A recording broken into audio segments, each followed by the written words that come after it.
Hello, my name is Carrie Brown and I am with the Central Mississippi Regional Library System. Today I'm going to be reading to you chapters 1 and 2 of A to Z Mysteries, The Orange Outlaw. Written by Ron Roy, illustrated by John Stephen Gurney, published by Random House, New York. Chapter 1. Dink, Josh, and Ruth Rose stood on Uncle Warren's balcony. 9 floors below, the cars, buses, and taxis of New York City zoomed by. As dusk turned to night, the city's lights began to blink on. People were strolling to restaurants and theaters. Dink's uncle stepped onto the balcony. "That's a pretty sight, isn't it?" he said. "It's great," Dink said. "I feel like an eagle up here." "Thanks for inviting us for the weekend," Josh told him. "You are entirely welcome, my boy," Uncle Warren said. "And thanks for inviting us to your block party," Ruth Rose said. "I've never been to one before." Josh let out a chuckle. "My little brothers have block parties all the time," he said. "They bring their blocks out to the sandbox and throw them at each other." Uncle Warren laughed. "In New York City, we often have parties where everyone on the block is invited," he explained. "Tonight we plan to raise money for the Central Park Zoo." "Why does the zoo need money?" Ruth Rose asked.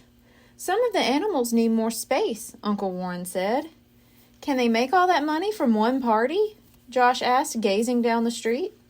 "Tonight is just the beginning," Uncle Warren said. "The zoo will be raising money for at least a year." He looked at his watch. "We'd better get going. But first, I want to show you something." The kids followed Dink's uncle through the living room to a small study at the back of the apartment. The room held a desk, a chair, and tall shelves crammed with books. On the desk lay a painting of a rowboat floating on a pond. "Do you like it?" Uncle Warren asked. "It's pretty," Ruth Rose said. "I like the flowers on the water." "Those are lily pads," Uncle Warren said.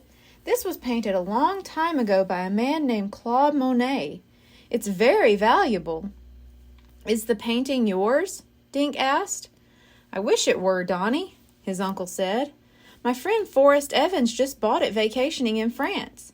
He shipped it to me for safekeeping. He'll collect this beauty when he returns to New York in a couple of days." Uncle Warren looked at his watch.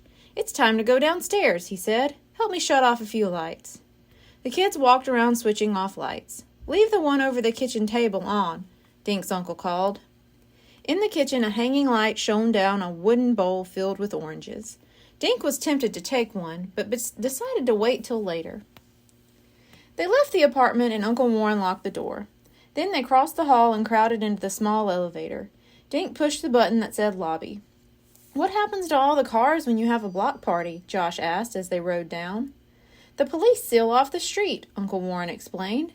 "You'll see." A few minutes later, they left the elevator, crossed the lobby, and walked to the front door. "Hello, kids," said Roger, the doorman. He looked like royalty in his crisp uniform and pointy mustache. "The block party sure has drawn a lot of people." "Are you going?" Ruth Rose asked him. He shook his head.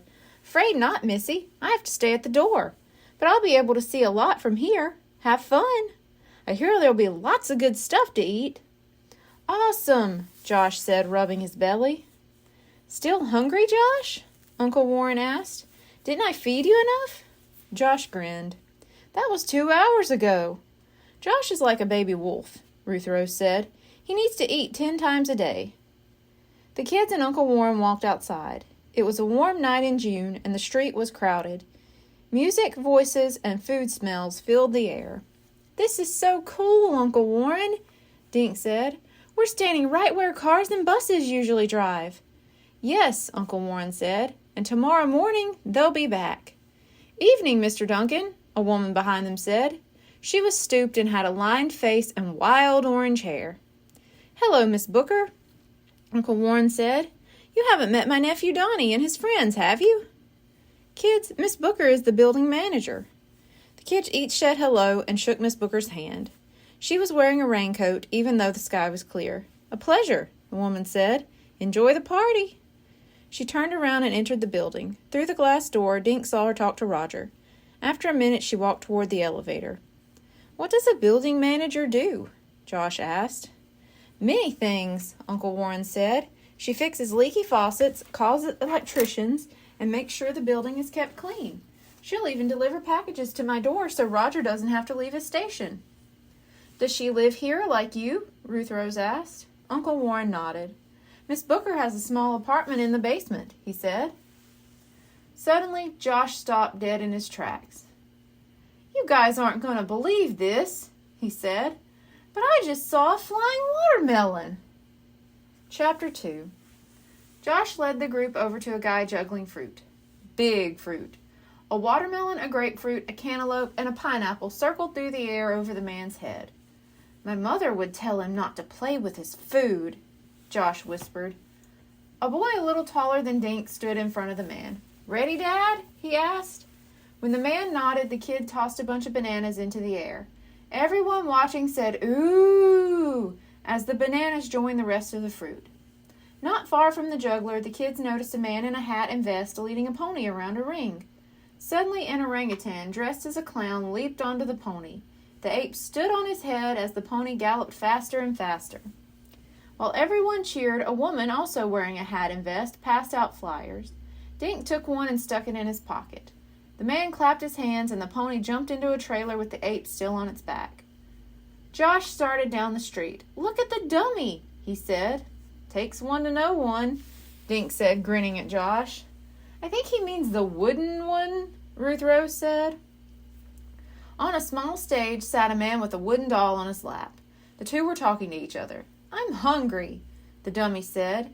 His hinged mouth opened and closed as he spoke, and his bright eyes moved from side to side. Go to sleep, the man answered in a deeper voice. Feed me or I'll report you for dummy abuse, the dummy said. How do they do that? Josh asked. The man's voice seemed to be coming out of the dummy's mouth. The man pulled a cookie from an open bag at his feet. He grinned at the audience and ate it. Hey, give me one of those, his dummy yelled. No. Yes. No, the man said. You've already had dessert. Give me a cookie or I stop talking, the dummy said. The audience laughed. The man sighed and rolled his eyes. Oh, all right, but just one. The man reached down and took a second cookie from the bag. He put it in the dummy's mouth. There. Happy now? The dummy chewed, swallowed, and burped. The audience loved it. Thank you, the dummy said to the man. You're welcome, the man said. Holding the dummy in his arms, he stood up and bowed. Hey, mister, where'd that cookie go? Josh called out. The man smiled at Josh. Down into his wooden tummy. Josh laughed.